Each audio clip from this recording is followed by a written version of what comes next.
Emilia Pérez no necesita presentación. Está ganando reconocimientos importantísimos en los círculos más importantes del cine. Esta es una historia trans de amor. Toca temas tan delicados y con tanto respeto, además de que está ambientada en México, país que representa muy bien. ¿O no?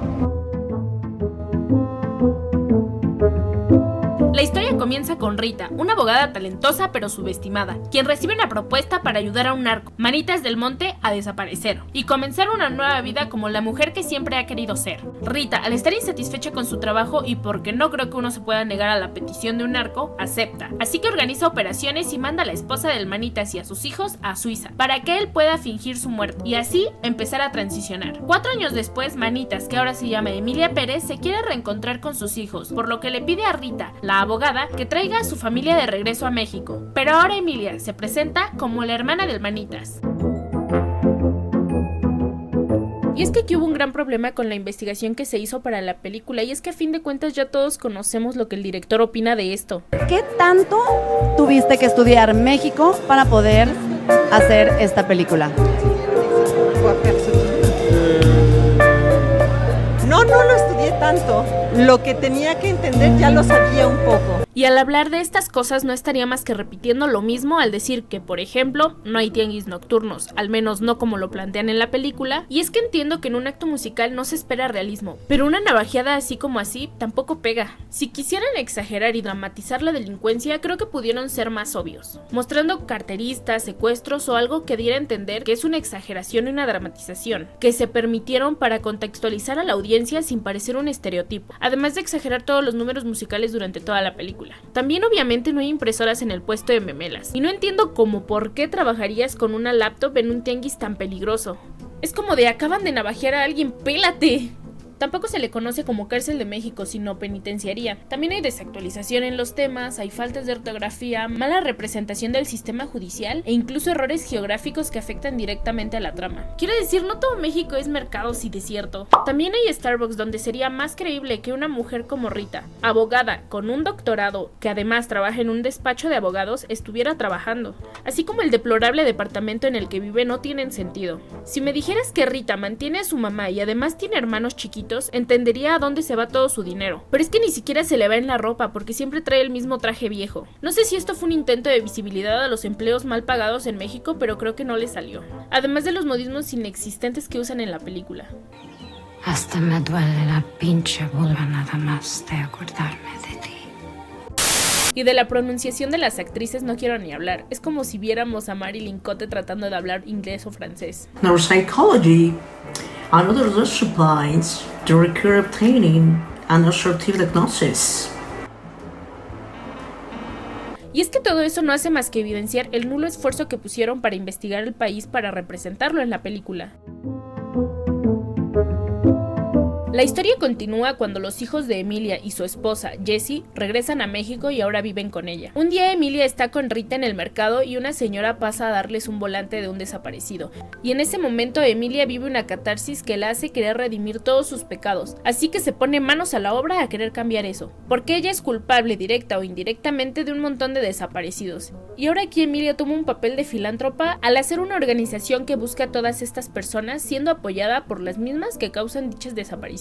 Y es que aquí me tengo que detener a hacer un análisis de personajes porque ya no lo soporto. Empezando con Emilia Pérez. Las motivaciones del personaje sí son creíbles, pero no son claras. Solo sabemos que siempre quiso ser mujer, ok, pero ¿por qué no decirle nada a su familia? Sí, fingir su muerte, pero seguir con sus hijos a los que ama. Quiero decir, el personaje de Jessie nunca demuestra ser transfóbica o homofóbica. ¿Por qué ocultárselo? Ah, ya sé, porque se quedan sin la mitad de su película, pero retomaré este punto más adelante. Y es que la evolución del personaje es burlesca, porque pasamos de un hombre malo a una mujer buena y bondadosa que quiere ayudar a todo mundo, como si fueran dos personas. Es decir, esta transición de género no es más que una herramienta narrativa, porque el Manitas, que suena ser hermano del Dedotes de la familia Peluche, es abusivo, tiene aires de grandeza que esperarías que tuviera un líder de un cártel, es decir, secuestra y obliga a Rita a ser su mandadera, pero cuando cambia a Emilia Pérez, ahora es grata y amable, y se vuelve amiga de Rita. Es más, míralas reír, y ahora incluso ayuda a los desaparecidos por culpa, o eso te tratan de vender, pero lo dudo, pero sigue teniendo las mismas actitudes que al principio, porque a la primera que necesita arreglar algo, recurre a dar un levantón. El personaje personaje no evoluciona, pero el problema es que te engañan con que sí. Personajes como James Bond son iguales de principio a fin en sus películas, pero es interesante ver las aventuras en las que se embarca.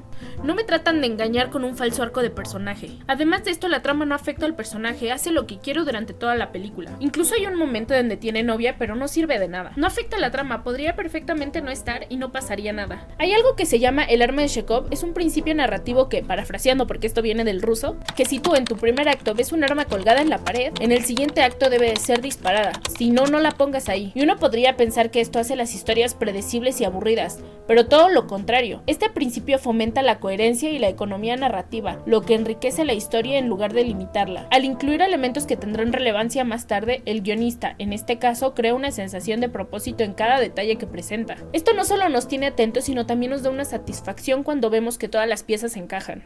Este es un recurso que, bien utilizado, eleva la narrativa al evitar la inclusión de elementos innecesarios y al garantizar que cada detalle tiene una razón de ser, contrario a lo que demuestra este personaje que parece no tener ninguna razón de ser.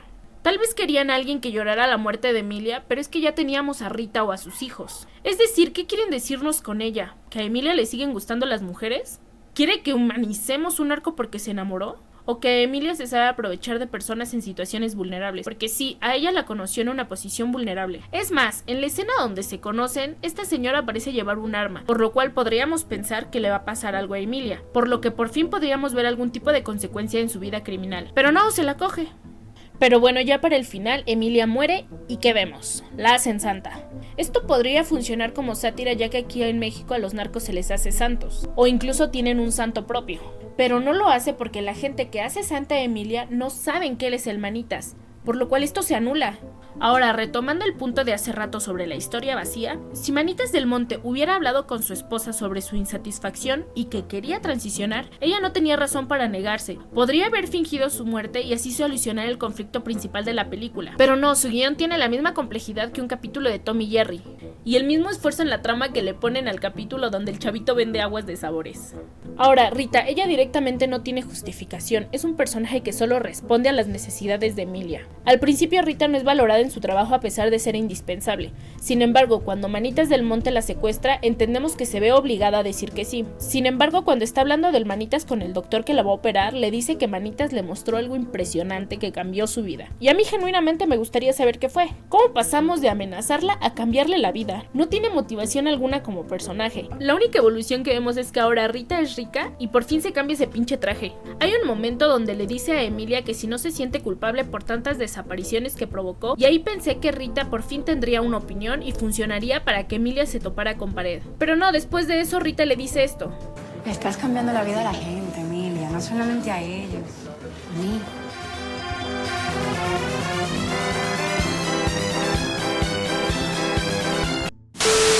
Es que de verdad no entiendo en qué momento se hicieron súper amigas. Durante todo este súper desarrollo de personajes, Emilia crea una organización que propone ayudar a las familias de desaparecidos. ¿Y me estás diciendo que una organización que es financiada por políticos, narcos y Emilia, que en teoría se pudre de dinero, se ve así?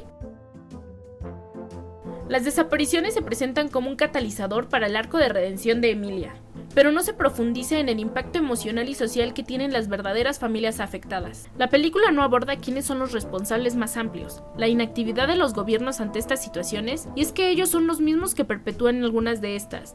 Es una complicidad sistémica. Todo esto minimiza la gravedad del problema porque es tomado como relleno para esta película. Y todas las canciones que hay, sí, son emotivas, pero carecen de profundidad. Y si acaso dicen lo malo que es la corrupción y lo triste que son las desapariciones. No ofrecen una opinión, no ofrecen una conclusión, no ofrecen nada. Y en un momento Zoe Saldaña hace esto. Dados en tu pinche trono.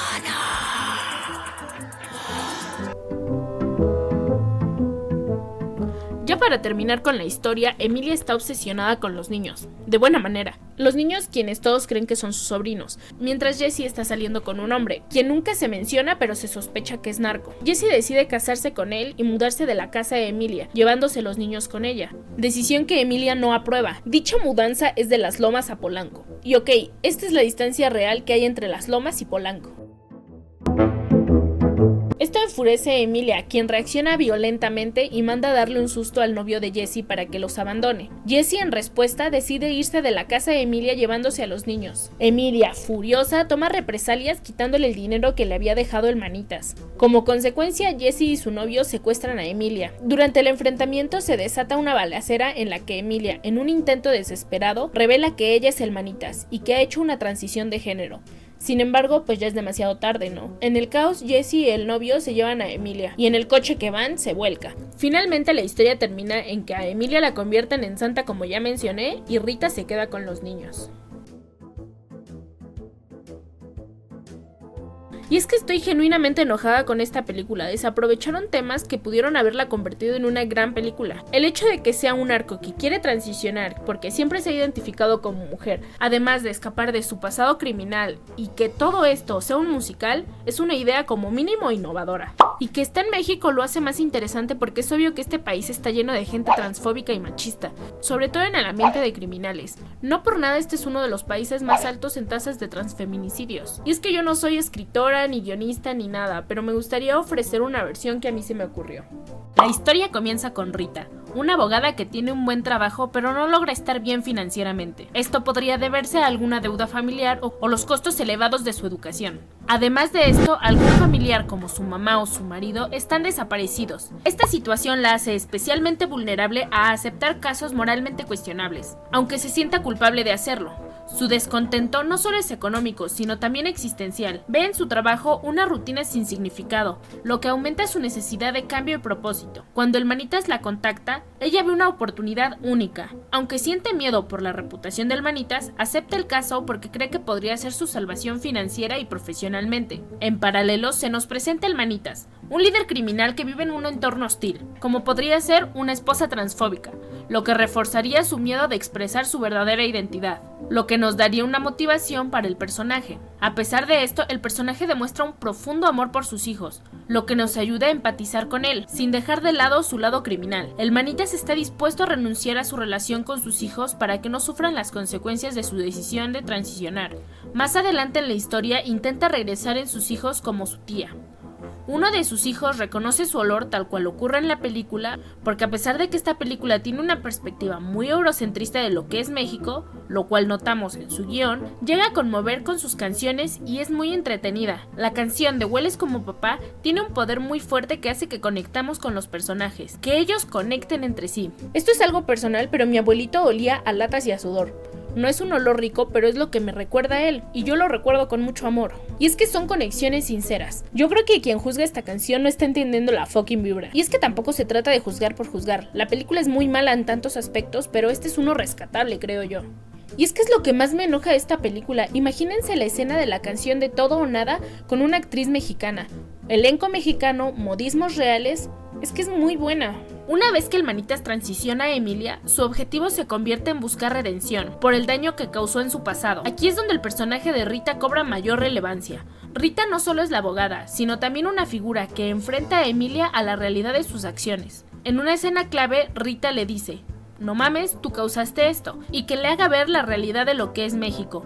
Miles de familias buscando a sus familiares desaparecidos, e incluso que Rita le hable de su historia. Esto causaría que Emilia se sensibilice por el tema de verdad, porque a pesar de que ella estaba en un ambiente hostil, también tomó decisiones cuestionables en su vida criminal. Así la historia podría cerrar con Emilia dándose cuenta qué es lo que ella causaba, y hablando con su familia para que la acepten tal como es o no, y decidiendo y cambiando para ya no ser como antes.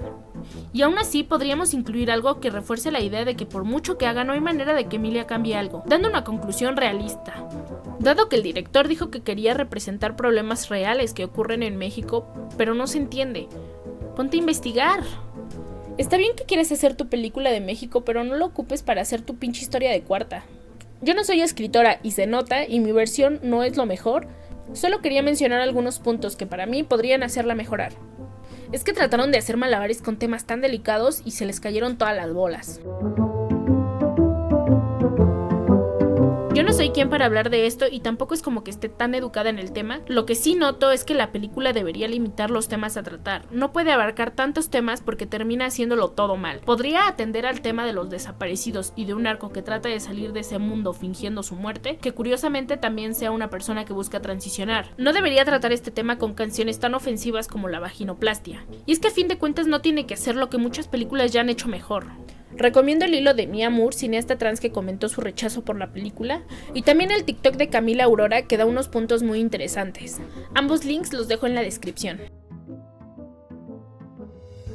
Hay que decir la verdad, las actuaciones en su mayoría no son malas. De hecho, Zoe Saldaña y Carla Sofía Gascón lo hacen muy bien.